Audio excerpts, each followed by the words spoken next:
Hi everyone, it's Yun here. Welcome back to my channel. Today I am feeling very motivated to suddenly make a video. So it's going to be off the cuff. So I apologize firsthand if I do not make any sense, but I hope you enjoy this video.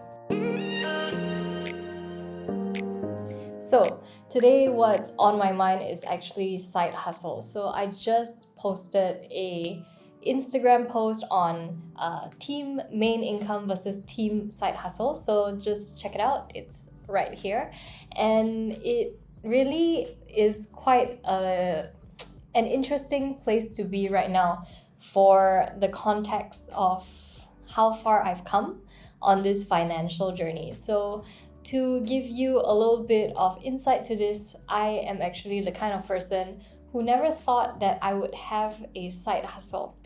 And the reason being, because at the time when I was teaching, I felt like I really had no energy left after work was over. And yeah, I just never identified with that, in the sense that, a lot of people seem to have things figured out where they have a passion or a hobby or an interest that they are really, really excited about and that they could monetize. So I never had anything like that. Even up to this point in time, I don't have traditional hobbies, the ones where people like do music or they love cooking or baking or knitting. My hobby is actually taking walks and also just reading, and that's genuinely what I really enjoy.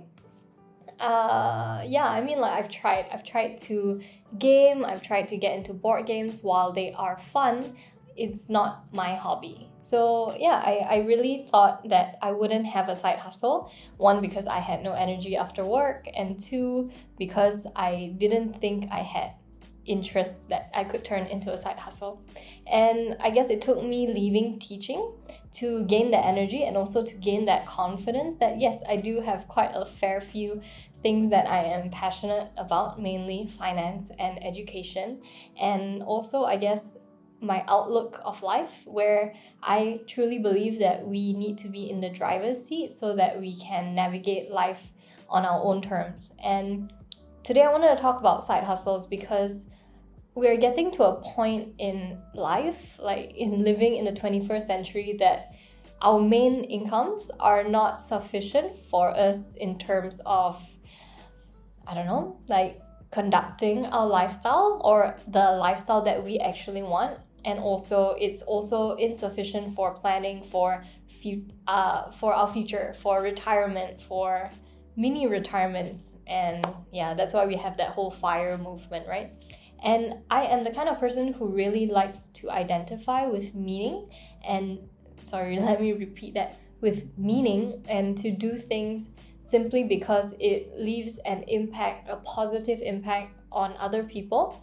And yeah, so I guess that's my jazz. I'm very idealistic. I have a heart that wants to feed I have a heart that wants to feed these kinds of ideals, and I find myself working to navigate the person I am and incorporate it into my finances, incorporate it into my relationships and life in general, and my work.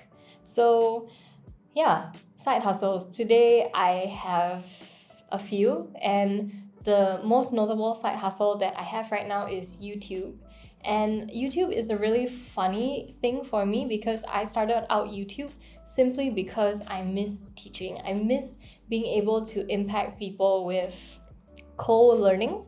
And I think a lot of people are mistaken here. Teaching is not about transferring of knowledge. It's more about the process of learning.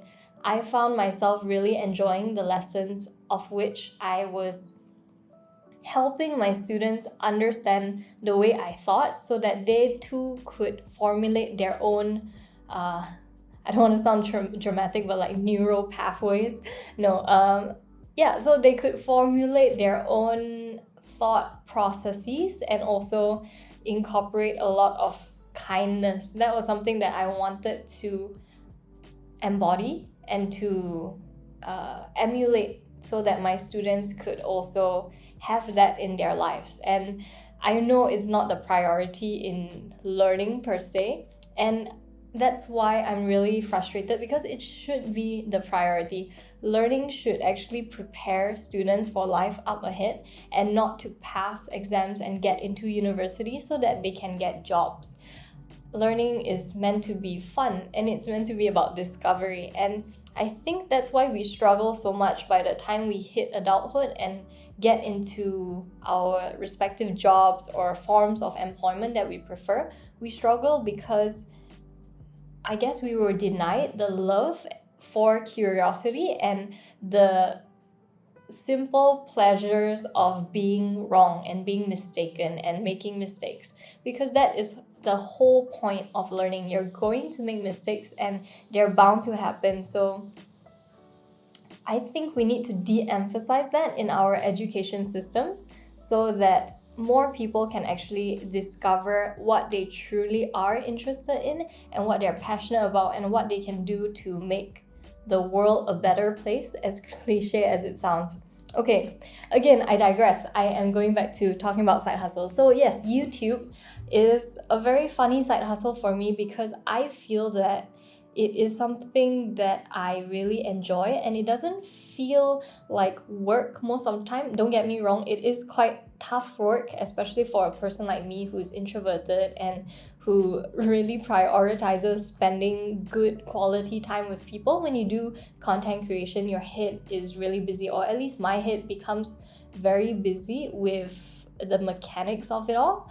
And I have gotten to a point in my YouTube making of videos where I am earning a decent sum of money every month. It is inconsistent, but yes, every month I can earn a couple of thousands from this YouTube channel, and I find that to be crazy. It actually makes me feel kind of guilty because I started off this channel as a means to give back, a means to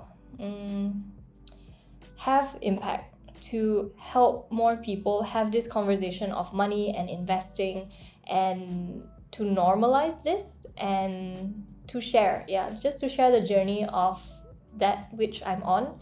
And it's really confusing for me now because now that it is monetized, I don't know. I guess like I have still a fair few limiting beliefs to wade through in this lifetime. I am struggling right now to grasp the idea that this channel is designed for me to give back to society, but at the same time right now, since that it's monetized, I guess I need to work on the notion that I am worthy of receiving in exchange for this. And I don't know, it's an awkward topic to talk about, but I find it's really important, and I hope you can relate to this. Like when you are put in a position where you are doing something that you really like and at the same time you can make money from it, I think that should be a good thing, and I think that should be celebrated as well. And I am struggling to not feel guilty about it. Yeah, I guess that's where I'm at. And just talking about side hustles, like I have a couple of different projects that I'm really interested in and I'm really excited about. So I keep talking about this. It is the women empowerment workshops where we guide women on how to be good with money. And I'm super excited about that because that would be very, very close to teaching. And I'm doing it with a couple of my friends that I really, really love, and you will definitely love them as well. And they have so much to offer, so much to give, and I've learned so much from them. And yeah, so this particular side hustle or side project, I guess I struggle with naming them. Like calling them my side hustle just sounds wrong, I guess, because I'm treating them like projects and I would like to see where they go from there. But my intention for these workshops really is to guide and nurture the women that we will help. And I don't know, I just really like the idea of building a community of people who really want to improve and really want to build each other up and uplift each other along the way rather than compare and tear each other down. I think we need more of the good stuff in life. And I don't know if we'll make a bunch of money from that. I guess yes, it's designed in the mechanics of the side project to make money, but yes, again, I'm back to square one where I'm struggling with, if I can do good things, do I also deserve the money that comes with it? So yeah, that's my 100% transparency for you all. I am struggling with this, and I hope that, I don't know, maybe you could share stories as well of similar contexts of where you felt bad or felt guilty. And speaking of guilt, I am also for some reason carrying this guilt around. We're living in a time where the pandemic is really, really raging and a lot of people are suffering. And if you open social media, there is just so much anger and hurt and pain. And man, like I'm an empath, so I feel a lot of things, and not necessarily that it is like directed towards me, but I just pick it up and it is my doing, it's my choice, I guess, subconsciously. And yeah, I just want to tell you all that I feel it too. I feel guilty for not doing more, if that makes sense. Like, I mean, yes, I do give back. Like, I've dedicated some of my, all of my gift fund this one to donate to charity, donate to people who are part of the white flag movement. And then I got this question from a subscriber of mine who talks to me quite often on Instagram. He asked me about, what about the children who lost their families, like lost their parents? Oh my gosh. Who lost their parents in what about the children who lost their parents due to COVID-19? What about them? What can we do for them? And then I got very defensive in that because I was thinking like, oh, don't I do enough already? And I just feel a little bit helpless. Like, there's just so many people who require help, and I just keep going back to the same pattern of I'm only this one person. I can only give so much before my energy is exhausted. Yes, more limiting self-beliefs, and I'm aware of that. But yeah, I guess like maybe that's where the community comes in. Like, there's just so much that we can do, and there's so much that is also outside of our control. So we need to focus on what we can control, and I guess the rest will do its own part. And yeah, I know it's a rambly video. I tend to do these pretty often when I don't plan. But yeah, I hope you can relate in the sense that we are all feeling a lot during this pandemic. And I'm not saying that you should discount your conditions right now. Like, a lot of people talk about other people are suffering more than us. We should think about them. We should be grateful. But at the same time, I think that is quite unhealthy and unfair to do that and talk to ourselves like that, because our struggles are valid. Our struggles are also very real and really painful as well to us as individuals. So whatever you're going through, own it and listen to yourself, listen to your feelings and your heart. It's not necessarily the truth. I have to say that. Not all my feelings are truth.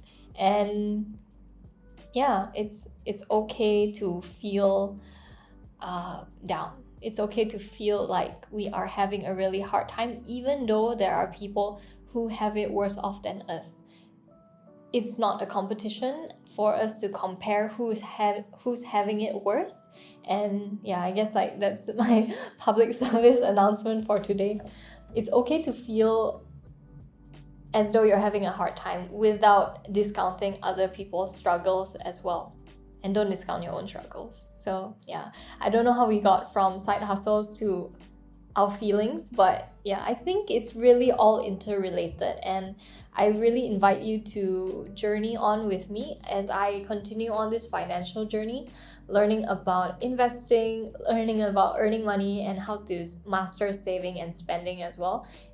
really ties back to life, because that's ultimately what we're trying to do here. We want to figure out how to live a great life and to navigate the many complexities of finances, which helps us have better lives. It's not the goal. It's not the goal to have an insane amount of wealth. It's not the goal to have decent amounts of wealth. The goal is actually to have a great life, and it's money and our relationships that will really help us navigate that. And if anything, it's our relationships that are ultimately the most important. The relationships with ourselves and also the people that we care about the most. So yeah, I guess safe to say I am sounding like a real preacher today. And yeah, I don't know. I don't know if you like this kind of videos, but it feels good to finally talk about it. And I hope you enjoyed this video. I will see you in the next one. Take care. Bye. Thank you, Skillshare, for sponsoring this segment of the video. Skillshare is an online learning community with thousands of inspiring classes for creators. Explore new skills, deepen existing passions, and get lost in creativity right here. The latest class that I've been enjoying on Skillshare is How to Use Notion to Organize Your Life by Anna Lenkovska. So as you may know already, I really like Notion, and I really wanted to figure out how to fully utilize this platform. So I used Skillshare to learn a little bit more about how to beautify any tips and tricks, and I found it to be super useful. So here's a look at my personal Notion page after using this handy dandy class. Yeah, I think it's pretty cool. The first 1,000 of my subscribers to click the link in the description will get a free trial of Skillshare Premium membership to explore your creativity. Happy learning, and see you on Skillshare.